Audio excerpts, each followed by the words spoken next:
पुणे बस डेला पुणेकरांचा उत्स्फूर्त प्रतिसाद मिळतोय आणि याच्या पुढे तो प्रतिसाद नेमका कसा मिळत राहणार आहे ते आपण पाहणार आहोत।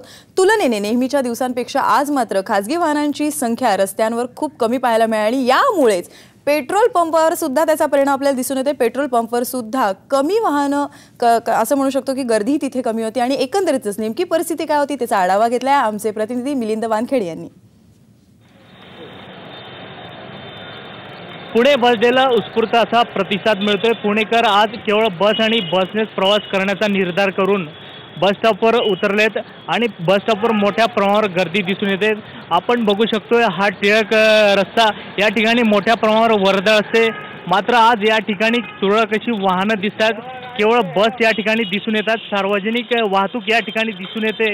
या ठिकाणी नागरिकांनी मोठ्या प्रमाणावर आपल्या गाड्या घरी ठेवून केवळ बसने प्रवास करण्याचं ठरवून हे बसने प्रवास करतात। यासाठी आम्ही एक आढावा घेण्यासाठी पेट्रोल पंपावर आलेलो आहोत। या ठिकाणी टिळक रोडवरचा हा पेट्रोल पंप आहे। या ठिकाणी आपण बघू शकतात की तुरळक अशी वाहनं, चारचाकी असेल किंवा दुचाकी असेल, ही वाहनं दिसून येतात। म्हणजेच आज नागरिकांनी खऱ्या अर्थाने घरी गाड्या ठेवून बसने प्रवास केल्याचं दिसतंय। अधिक माहिती जाणून घेण्यासाठी या ठिकाणी पेट्रोल पंपाचे काही कर्मचारी आपल्यासोबत आहेत। काय सांगाल, आजची स्थिती काय?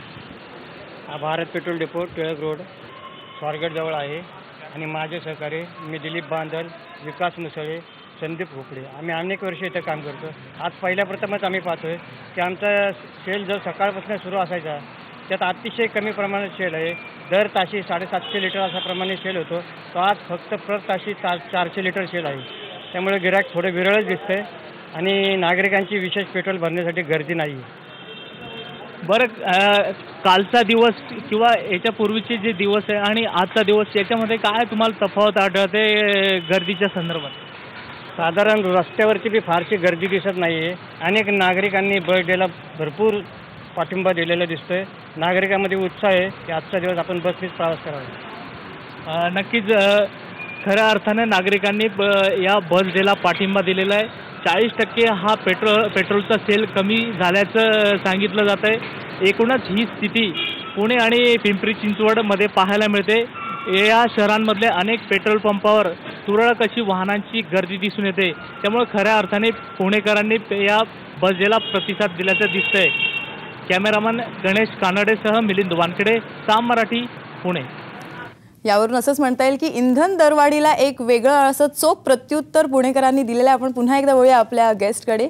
शीतल, तांत्रिक प्रगती होत गेली वाहनांमध्ये सुद्धा। पूर्वीचे 2 व्हीलर्स 4 व्हीलर्स याच्यात आता सुद्धा आकर्षक आणि आरामदायी अशा गाड्या आपल्याला अवेलेबल होत गेलेल्या आहेत आणि त्याच्यामुळे खासगी वाहनं घेण्याकडे लोकांचा कल जास्त आपल्याला पाहायला मिळतो। ऑफकोर्स तांत्रिक प्रगती महत्त्वाची असते, अशीच प्रगती तुमच्या नाटकातही पाहायला मिळते। काशीनाथ घाणेकरांनी सादर केलेलं ते नाटक, त्यातली राधा आणि आता तू प्ले करत असेल राधा, यात नेमका तुला काय फरक जाणवतो? 2012 मधली शीतल क्षीरसागर 1950 सालातली राधा साकारते। तर मला असं वाटतं हा उलट जो माझा प्रवास होता माझ्या व्यक्तिरेखेचा, म्हणजे एक अभिनेत्री म्हणून मला जो उलट प्रवास करायचा होता, त्यात श्रीनांनी लिहिलेल्या गारंबीचा बापू आणि गारंबीची राधा या दोन्ही कादंबऱ्यांची खूप मदत झाली मला। आणि हा प्रवास ना खूप छान होता या अर्थाने की आता आपण ज्या अनेक सोयी सुविधा या गृहीत धरलेल्या आहेत, बस आहे, ट्रेन आहे, प्रवासाची जी साधनं आहेत ती गृहीत धरली आहेत, आपल्या आयुष्याला एक वेग आलाय। बरोबर, हा वेग 1950 सालात अजिबात नव्हता।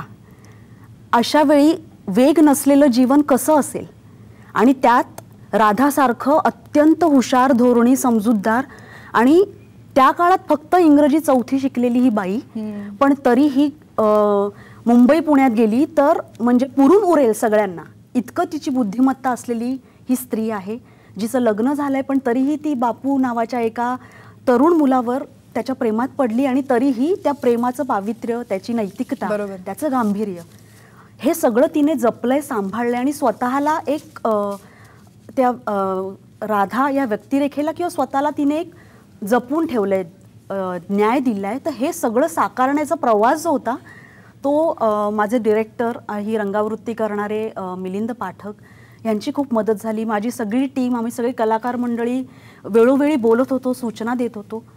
तर ह्या प्रवास तू जसं म्हणालीस की त्याच्यात जसे नवीन नवीन बदल झाले तसं तो जास्त जास्त आकर्षित होत गेला.